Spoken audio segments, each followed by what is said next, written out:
తెలుగు కథా పారిజాతాల శ్రోతలకు స్వాగతం. ఈరోజు చదవబోయే కథ ఆత్మగౌరవం.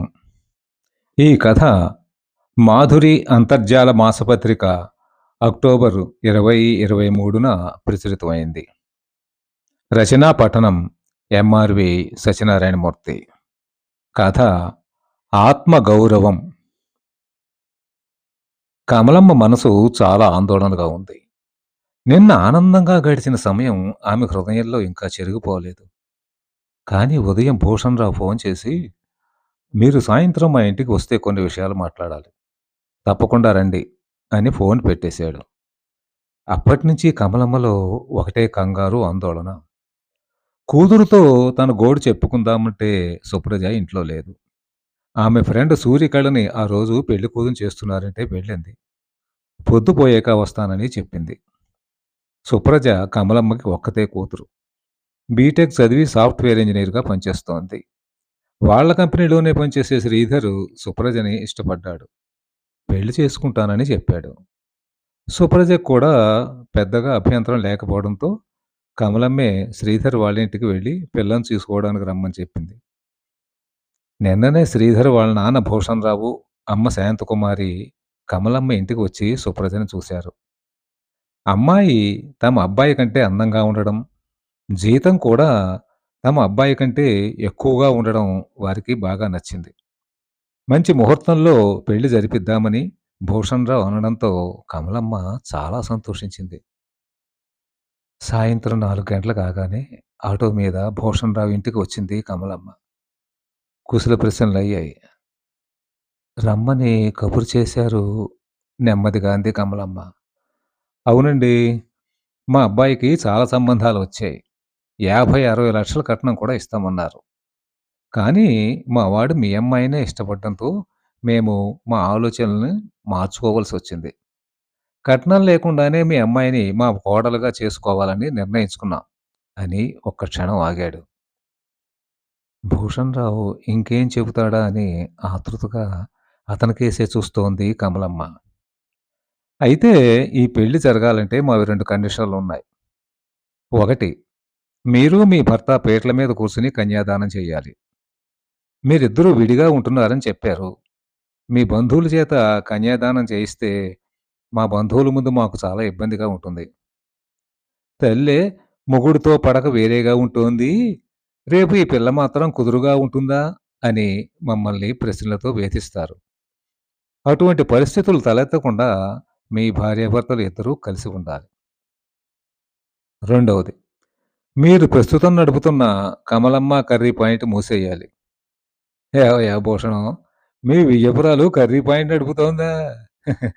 ఎక్కడా సంబంధాలు దొరక్క వంటలక్క కూతుర్ని కోడలుగా తెచ్చుకున్నావా? అని నన్ను హేళన చేసి మాట్లాడతారు. అది నాకిష్టం లేదు. ఇంటి పట్టున ఉంటూ ఏదైనా వ్యాపకం పెట్టుకోండి. బజారుకి ఎక్కకండి. ఈ 2 పనులు చేసి మా వద్దకు వస్తే పంతులు గారిని పిలిచి పెళ్లి ముహూర్తం పెట్టిద్దాం. అయినా ఈ విషయాలు మా వాడు మీ అమ్మాయికి చెప్పానని చెప్పాడే. మీరిద్దరూ ఆలోచించుకోండి అన్నాడు భూషణరావు. భూషణరావు చెప్పిన 2 కండిషన్లు ఆమెని నిస్తేజితురాల్ని చేశాయి. నెమ్మదిగా లేచి భూషణరావు దంపతులకు నమస్కరించి బయటికి వచ్చింది. ఆటో ఎక్కి ఇంటికి వచ్చి కుర్చీలో కూలబడిపోయింది కమలమ్మ. గతం ఆమె కళ్ళ ముందు కదిలింది.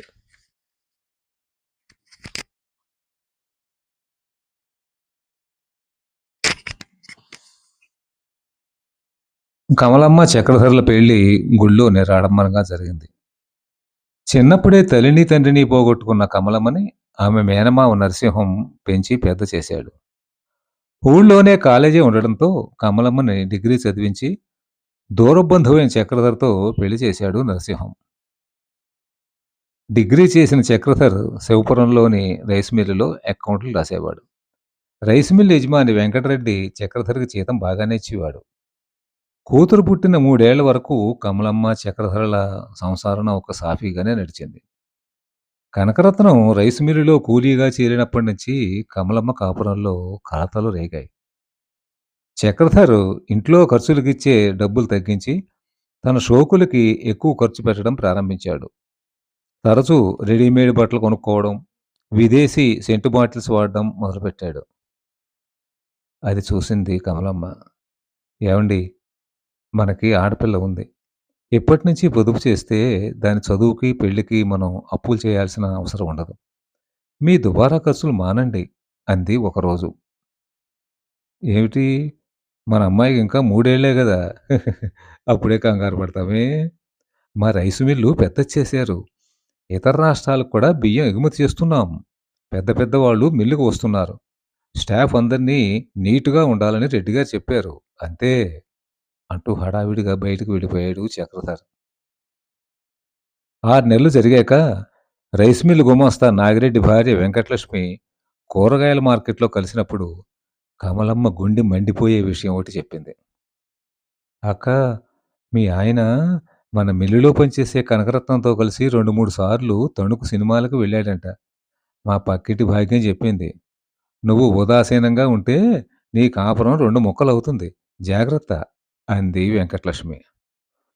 తన భర్త షోకులకు అసలు కారణం తెలిసింది కమలమ్మకి. ఆ మర్నాడే భర్తను నిలదీసింది కనకరత్నం సంగతేమిటని. ముందు తడబడినా తర్వాత "ఏం లేదు. ఆమె షాపింగ్‌కి తోడు రమ్మంటే వెళ్ళాను అంతే" అని బుకాయించి గబగబా బయటికి వెళ్ళిపోయాడు చక్రధర్. ఈ సంఘటన జరిగిన నెలకే చక్రధర్, కనకరత్నం ఊరు నుంచి మాయమవ్వడంతో కమలమ్మ సంసారం రోడ్డున పడింది. గుమాస్తా నాగిరెడ్డి ఒక అన్నగా కమలమ్మకు అండగా నిలిచాడు. తన మిత్రుడు సంజీవరావు కాన్వెంట్‌లో 1, 2 తరగతుల పిల్లలకు పాఠాలు చెప్పే టీచర్‌గా ఆమెకి ఉద్యోగం ఇప్పించాడు. కమలమ్మ కూతురు సుప్రజ 10వ తరగతి పూర్తి చేసి అయ్యే వరకు కాన్వెంట్‌లోనే ఉద్యోగం చేసింది. సంజీవరావు వేరే వాళ్ళ కాన్వెంట్ అమ్మేసి హైదరాబాద్‌లోని పిల్లల దగ్గరికి వెళ్ళిపోయారు. కాన్వెంట్ తీసుకున్న వాళ్ళు బీఈడీ ట్రైనింగ్ ఉంటేనే టీచర్‌గా ఉండాలని కండిషన్ పెట్టడంతో కమలమ్మ ఉద్యోగం మానేయాల్సొచ్చింది. అక్కడి నుంచి మకాం మార్చి విశాఖపట్నం వచ్చింది. కొన్నాళ్ళు ట్యూషన్లు చెప్పింది. కొంతమంది మధ్యలో మానేస్తే మరికొంతమంది ఫీజులు ఎగ్గొట్టడం వల్ల అది మానుకుంది. పక్కవాటాలో ఉండే రామకృష్ణ మాస్టర్ సలహా మేరకు కర్రీ పాయింట్ పెట్టుకుని ఏడాది తిరిగేసరికి ఆర్థికంగా నిలదొక్కుకుంది. సుప్రజని బీటెక్ చదివించింది. సుప్రజకి చదువు పూర్తి కాగానే ఉద్యోగం రావడంతో హాయిగా ఊపిరి పీల్చుకుంది కమలమ్మ. సంవత్సరం క్రితం వెంకటలక్ష్మి కనిపించింది. "అక్కా, కనకరత్నం కొన్నాళ్లకు మీ ఆయన్ని వదిలేసి ఇంకొక ఆయనతో వెళ్ళిపోయిందిట. మీ ఆయన మన ఊరు రావడానికి మొహం చెల్లక రాజమండ్రిలోనే ఉంటున్నట్ట. ఒక ఆసుపత్రిలో కౌంటర్‌లో కూర్చుని పేషెంట్లకి చీటీలు రాసే ఉద్యోగం చేస్తున్నట్ట. మా వారు చెప్పారు. నీ గురించి అడిగాడంట" అంది కమలమ్మతో. "లక్ష్మి, ఆ మనిషి గురించి నాకు చెప్పకు. చిన్న పిల్లతో ఎలా బతుకుతుందన్న ఆలోచన కూడా లేకుండా తన సుఖం చూసుకుని నన్ను నట్టేట్లో వదిలేసి వెళ్ళిపోయాడు. మీలాంటి మంచి మనుషుల సహాయం వలన నా కాళ్ళ మీద నేను నిలబడ్డాను. మరో ముగ్గురికి పనిచ్చే స్థితికి వచ్చాను. నా జీవితం ఇలా వెళ్ళిపోతే చాలు" అంది కమలమ్మ భావోద్వేగంగా. ఇప్పుడు కూతురు పెళ్లి కోసం ఆ స్వార్థపరుడిని, నీచుడిని తన జీవితంలోకి ఆహ్వానించి తన భవిష్యత్తు గందరగోళం చేసుకోదలుచుకోలేదు కమలమ్మ. ఫ్రెండ్ ఇంటికి వెళ్ళిన సుప్రజ రాత్రి ఆలస్యంగా వచ్చింది. ఉదయమే సుప్రజకి భూషణ్ రావు చెప్పిన 2 కండిషన్లు చెప్పింది. "అవునమ్మా, నేను నీకు చెప్పాలనుకున్నాను. ఆ కర్రీ పాయింట్ బిజినెస్ మానేయమని. నేను బాగానే సంపాదిస్తున్నానుగా. నువ్వు అలా ఉండడం నాకు ఇష్టం లేదు. కావాలంటే ఇంటి దగ్గర చీరల వ్యాపారం పెట్టుకో." చాలా కూల్‌గా చెప్పిన కూతురికేసి ఆశ్చర్యంగా చూసింది కమలమ్మ. సుప్రజ తల్లికేసి చూస్తూ, "అవును, మొన్న మధ్యన లక్ష్మి ఆంటీ నాన్న గురించి చెప్పిందన్నావు గదా! ఒకసారి రాజమండ్రి వెళ్లి నాన్నతో మాట్లాడిరా. ఆయన తప్పకుండా వస్తారు" అంది. ఇందులో పెద్దగా ఆలోచించవలసింది ఏమీ లేదు అన్నట్టు. అంటే నన్ను మోసం చేసి, ఒంటరిదాన్ని చేసి, తన సుఖం చూసుకుంటూ వెళ్ళిపోయిన ఆ దుర్మార్గుడి దగ్గరికి నేను వెళ్ళను. అతని భర్తగా నేను అంగీకరించను అంది కమలమ్మ. "అయితే నా పెళ్లి సజావుగా జరగడం నీకిష్టం లేదా?" తల్లిని సూటిగా అడిగింది సుప్రజ. "అదేంటమ్మా అలా అన్నావు? ఏ తల్లయినా కూతురు పెళ్లి ఘనంగా, వైభవంగా జరగాలనే కోరుకుంటుందిగా." "హ్మ్. కానీ నువ్వు అలా కోరుకోవడం లేదుగా.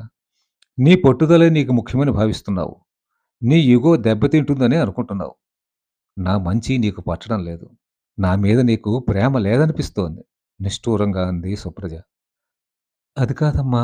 అంటూ ఏదో సర్ది చెప్పబోయింది కమలమ్మ. నువ్వేమి చెప్పినా నేను వినిపించుకోను. నువ్వు వెళ్లి నాన్నతో మాట్లాడు. మీ ఇద్దరూ కలిసి నా పెళ్లి చేయండి. నీకది పాయింట్ క్లోజ్ చెయ్యి. అప్పుడే నువ్వు నా కన్న తల్లివన్న గౌరవం నాకుంటుంది. లేదా పెళ్లి చేసుకోకుండా ఇలాగే ఉండిపోతాను అని విసవిస నడుచుకుంటూ తన గదిలోకి వెళ్ళిపోయింది సుప్రజ. కాసేపటికి టిఫిన్ తయారు చేసి సుప్రజ దగ్గరకు పట్టుకెళ్ళినా తినకుండా స్కూటీ మీద ఆఫీసుకు వెళ్ళిపోయింది. కూతురి ప్రవర్తన కమలమ్మ మనసు బాగా గాయపడింది. కొద్దిసేపటికి స్టాఫ్ ముగ్గురు కమలమ్మ ఇంటికి వచ్చి వంట ప్రారంభించారు. అన్యమనస్కంగానే కమల భార్యతో పాటు వంటలో దిగింది. 12 గంటల సమయానికి అన్నం, కూరలు, సాంబారు పెద్ద పెద్ద గిన్నెల్లో ఉంచి ఆటో మీద షాప్ దగ్గరికి తీసుకెళ్లారు స్టాఫ్. ఇల్లు తాళం పెట్టుకుని వాళ్ళ తర్వాత తను వెళ్ళింది కమలమ్మ. మధ్యాహ్నం 3 గంటల వరకు కర్రీ పాయింట్ దగ్గరే ఉంది కమలమ్మ. 3 గంటలకు నలుగురు భోజనాలు చేసి కొద్దిగా మిగిలిన పదార్థాలని ఇంటికి తెచ్చారు. మరలా సాయంత్రం వంట చేసి ఆ పదార్థాలన్నీ కర్రీ పాయింట్ దగ్గరికి తీసుకువెళ్లారు. రాత్రి 8 గంటలకు ఇంటికొచ్చింది కమలమ్మ. అప్పటికే సుప్రజ ఇంటికొచ్చింది. కమలమ్మ వంట చేసి కూతురికి పెడితే తినకుండా గదిలోకి వెళ్లి తలుపేసుకుంది. 3 రోజులు ఇదే తంతు. సుప్రజ తల్లితో మాట్లాడదు. తల్లి ఏం పెట్టినా తినడం లేదు. ఒక్కగానొక్క కూతుర్ని ఎంతో కష్టపడి పెంచింది.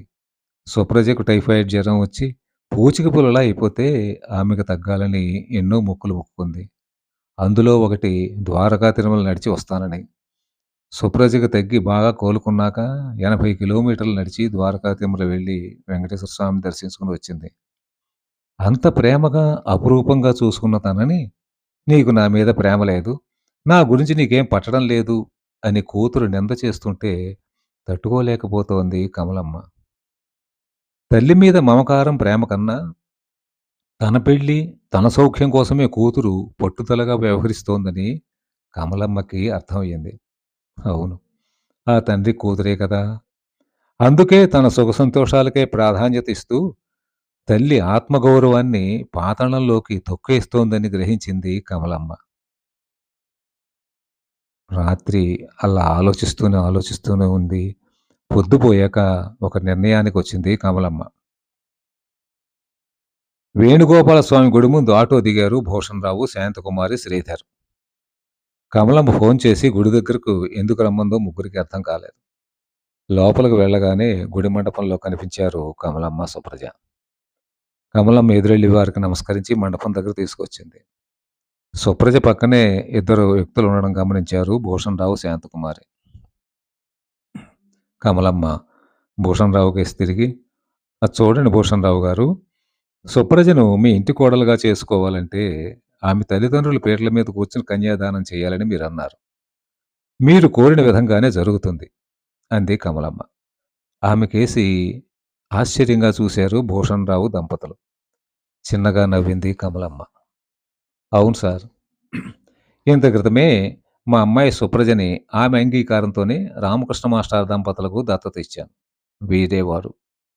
సుప్రజ మీద ఇప్పుడు నాకు ఏ అధికారాలు, బాంధవ్యాలు లేవు. రామకృష్ణ మాస్టారు, వారి భార్య లలిత పీటల మీద కూర్చొని తల్లిదండ్రులుగా కన్యాదానం చేస్తారు. ఆ!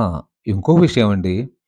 మీకు కాబోయే వియ్యంకులు రామకృష్ణ గారు గేటెడ్ హెడ్ మాస్టర్. లలిత గారు బ్యాంక్ ఆఫీసర్. హ్మ్. అందువలన మీకు నామర్దా ఏమీ ఉండదు. మీ బంధువుల నుండి మీకు విమర్శలు, ఎత్తిపొడుపులు ఉండవు.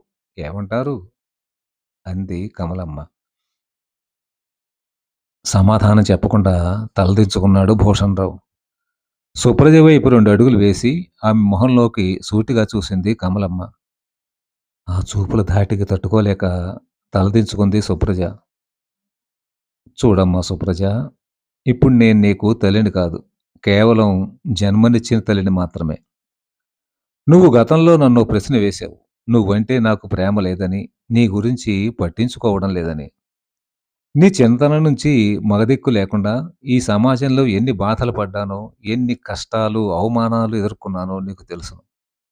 అయినా నీకు నచ్చిన వాడితో నీ పెళ్లి జరగడం కోసం, నీకు లాభం చేకూరడం కోసం నన్ను పరిస్థితులతో రాజీ పడమన్నావు. నన్ను దగా చేసి, తన సుఖం కోసం పరాయి ఆడదానితో వెళ్ళిపోయిన మనిషితో మనసు చంపుకుని బతకమని నాకు సలహా ఇచ్చావు. కాదు కాదు, బలవంతం చేశావు. నీ ప్రవర్తనతో, మౌన పోరాటంతో నన్ను చాలా సాధించావు. అవునమ్మా. చిన్నప్పుడు నువ్వలిగితే బుజ్జగించి, బతిమాలి నీకు కావాల్సిన దాన్ని నీకు సమకూర్చేదాన్ని. హ్మ్. కానీ ఇప్పటి నీ అలక తీర్చడం కోసం నా ఆత్మాభిమానాన్ని తాకట్టు పెట్టదలుచుకోలేదు. అందుకే నా పేగుబంధాన్ని వదులుకున్నాను. ఒక్కసారి కమలమ్మ కళ్ళ వెంట కన్నీళ్లు జలజల రాలాయి. వెంటనే చీర చెంగుతో కళ్ళు తుడుచుకుంది. చూడమ్మా, నన్ను కర్రీ పాయింట్ వ్యాపారం మానేయమని భూషణరావు గారు చెప్పారు. నువ్వు చెప్పావు.